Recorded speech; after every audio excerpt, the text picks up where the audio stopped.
Hello, fellow travelers. I'm Nomad Jim, a retired, minimalist, solo, full-time slow traveler. Thanks for stopping by.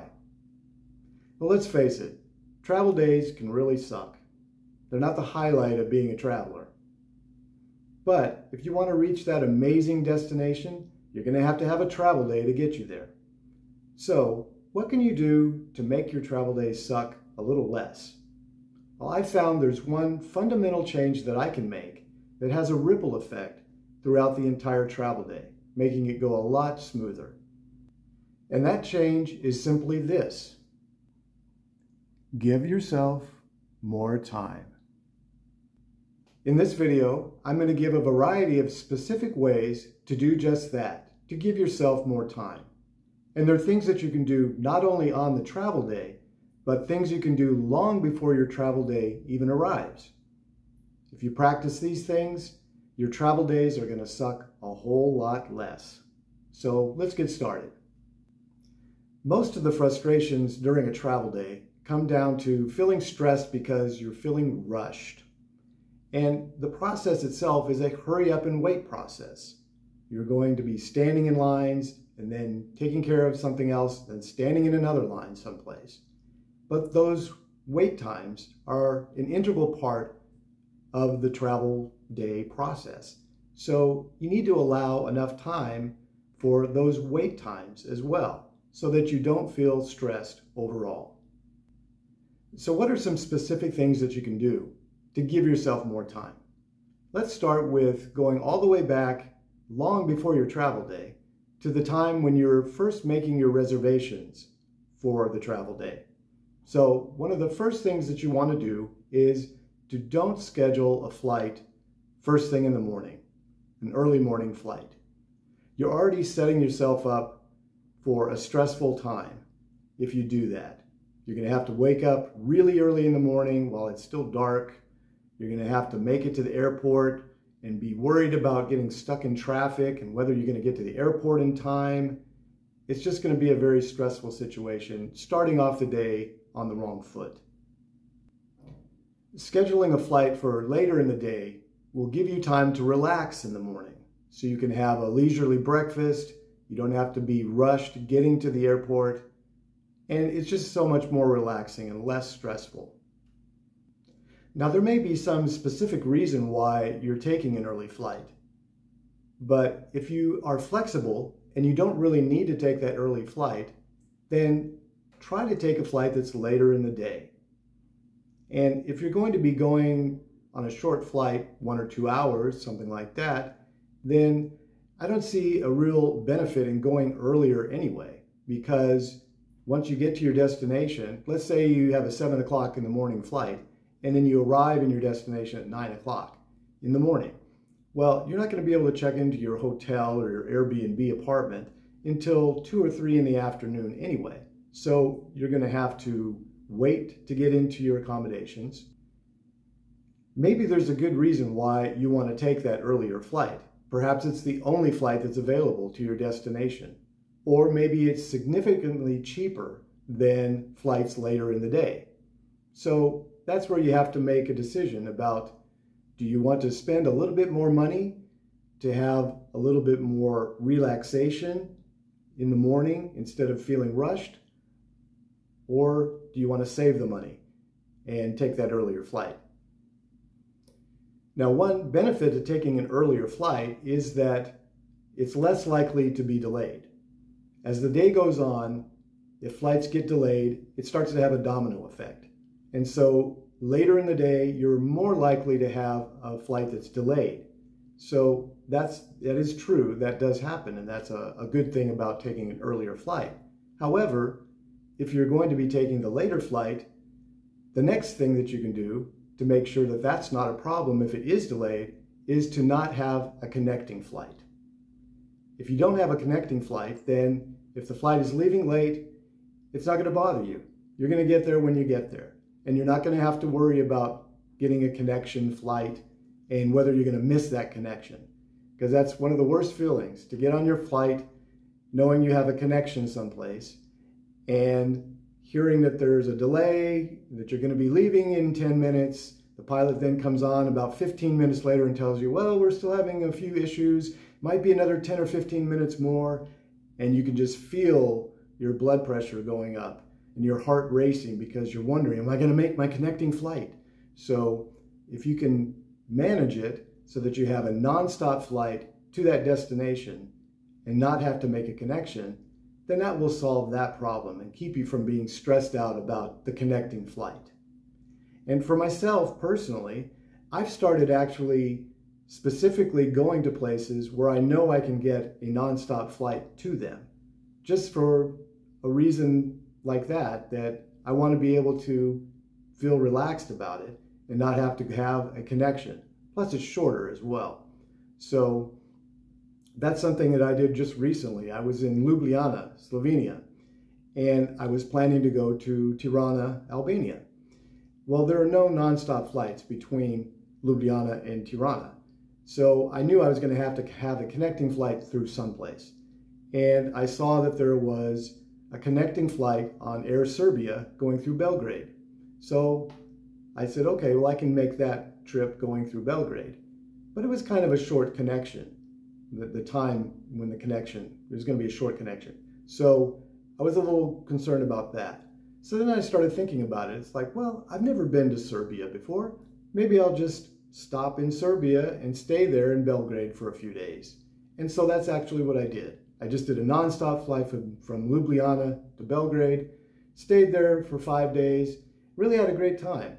And I'm glad that I did that, because otherwise I would have never gone to Belgrade and experienced that. And then after that, I continued on a nonstop flight to Tirana.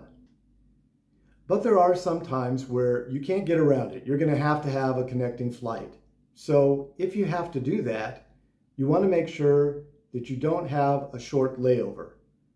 You want to make sure that you have plenty of time to make the connecting flight, even if your flight is delayed a little bit. So I found that I don't ever want to have a connection that's less than 1.5 hours. If it's less than that, then I say, no, I'm not going to do that. If it's more than that, then I feel a lot more comfortable that I'll be able to make my connection and I don't have to worry about it and be stressed about whether I'm going to make it or not. Now let's talk about some things that you can do the day before your travel day to make sure things go smoother the next day. And the first thing that you can do is to check in for your flight. Most airlines will allow you to do that within 24 hours of the departure time. So you can go ahead and do that during that time period. It's not required, it's not necessary to do that, but it's a good idea, because that way then everything is set and everything's ready to go when you show up at the airport. Now, I know one time I didn't check in early before my flight, and I showed up at the airport, and for some reason I think I was within that time period where they started assigning seats to different people who had just shown up for the flight. And so even though I had selected a seat that I wanted for the flight, they had given that seat to someone else. And so when I checked in, they said, well, we're going to have to reassign you to a different seat. So I'm still on the flight. I didn't lose my place on the plane, but I lost my seat. And so they reassigned me to a different seat. And you can imagine what kind of seat I got. That's right, I got a middle seat. So sometimes it can work that way, where if you don't check in advance, maybe things aren't quite set the way you think they are. So it's a good idea to go ahead and check in the day before when you have that time period opens up where you can go ahead and check in. And also, when you do that, you're going to be able to get a digital copy of your boarding pass. And if you're somebody who does check-in only, or not check-in only, but carry-on only with your luggage, then you're going to need that boarding pass anyway to get through security, because you're not going to be going to the check-in counter to check in any bags. So it's good to have that as well. So speaking of digital boarding passes, another thing that you want to make sure that you do the day before your travel day is to make screenshots of your boarding pass, of your accommodations information, of rental car information if you're going to be renting a car, also your onward travel ticket. All of these things are things that you may have to show as you go through your travel process. They're also information that you might need to know for when you arrive at your accommodations. And it's good to have that information available to you. And you want to have it as a screenshot because you never know how good the Wi-Fi is going to be, or just the internet in general is going to be where you're at in the airport or wherever it is that you are. The internet can be very spotty at times. Wi-Fi can be spotty or non-existent. So to get around having to rely on that, if you have screenshots, you've got it right there. You can show it to whoever wants to see it, or you can use it for your own information as well to get around wherever it is that you're going. Now, when the travel day actually arrives, there's several things that you can do to make sure that day is going to go smoothly for you. The first thing is to get to the airport with plenty of time. I know that's one thing that a lot of people hate to do. They hate to get there too early. They think that it's a waste of time to get there too early. But allow yourself adequate time to get through the whole process, because you know you're going to have to go through security. You're going to have to check in your bags. You're going to have to go through immigration. All of these things, like I said before, it's a hurry up and wait process. So give yourself adequate time to get through all of that gauntlet of things that you have to do. So I find for most cases, getting to the airport 1.5 to 2 hours before the flight is generally going to be sufficient time. Now, I've been mostly talking about going to the airport, but if you're not going to the airport, you're going to take a train or you're going to take a bus, then you also want to allow yourself enough time for those types of transportation as well. So you don't need quite as much time to do that, but you do need to get there in time that you can get on the train or on the bus, because unlike airplanes, where they may sometimes hold the flight for passengers, they're not going to do that with a train or a bus. When the time comes for it to leave, it's going to leave, whether you're on it or not. So you want to make sure you give yourself plenty of time to get on the train or on the bus when it arrives. So another thing you can do to make things smoother on your travel day is to reduce the number of pieces of luggage that you have, or consider checking in your largest piece of luggage. Now, I know a lot of travelers these days focus on trying to get it down to the smallest amount they can so that they can do carry-on only. And I understand why people like to do that. For myself, I like to have a variety of different clothes to wear. I like having a little bit more stuff. Even though I'm pretty much a minimalist with most things, I do like to have a little bit more that I can wear and enjoy while I'm traveling, because I'm going to be gone for months. So I don't want to get tired of the clothes that I'm wearing. So you can look at the video in the link above, and that'll tell you a little bit about my philosophy about packing for travel. So the next thing that you can do on your travel day to make it go smoother is to be prepared when you go through the security area. Now, that can be the low point of the travel day, having to go through that gauntlet of the security screening process.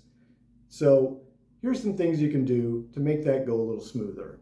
The first thing is to be prepared to give your boarding pass and your identification, your passport or whatever it may be, to the security agent when you approach the area. 100% guaranteed, someone is going to ask to see that. They're going to ask to see both of those pieces of information. So have it available to you. Don't have it down in your bag where you've got to put your bag down and dig through it to find where it is. So have it right there in your hand, ready to give to the security agent. Another thing you can do is to have shoes that are easy to take off and to slip back on. Now, a lot of places around the world, you don't have to take off your shoes. That's something that you definitely have to do when you're in the United States and a few other countries.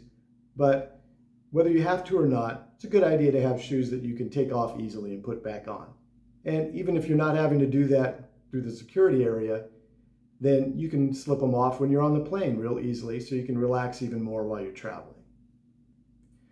Another thing you want to make sure you do is don't wear jewelry to the airport. If you like to wear a watch, necklace, earrings, rings, anything metal like that, just keep those items in your carry-on bag when you go to the airport. And then once you go through the security area and you're at your gate, then you can put those items on. But in this way, it keeps you from having to go through that struggle of taking everything off and putting it into your bag, or maybe you're feeling rushed because there's other people in line behind you and you end up just putting it into a bin so you can go through the conveyor belt that way.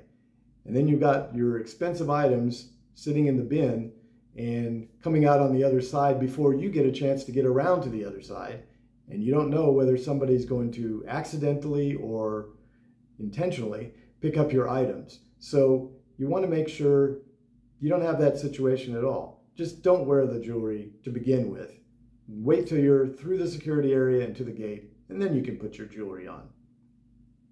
And the last thing is your electronic items. You know that you're going to have to take out a laptop, iPad, Kindle, any of these small electronic items. You're going to have to take those out of your bag. So make sure that they're readily available to just quickly pull out and put in a bin so that they can make it through the security, through the conveyor belt with no problem. But if you're having to dig for them, it makes things stressful, you feel rushed. So just make sure that they're right there available, ready to go into the bin to go through scanning. Now, another thing that you can do to make things easier is to not be in a rush to get on the plane. Now, if you're doing carry-on only, you're probably going to rush to get on the plane because you want to get some of that highly valuable overhead space. So by checking in your luggage, you don't have to deal with that situation. You're not going to be concerned about getting overhead space for your luggage. So you can relax and get on the plane whenever you'd like to get on. So if you do all of these things long before your travel day, the day before your travel day, and on your travel day, you'll have a lot more time. You'll feel a lot less stressed. You'll feel a lot more relaxed.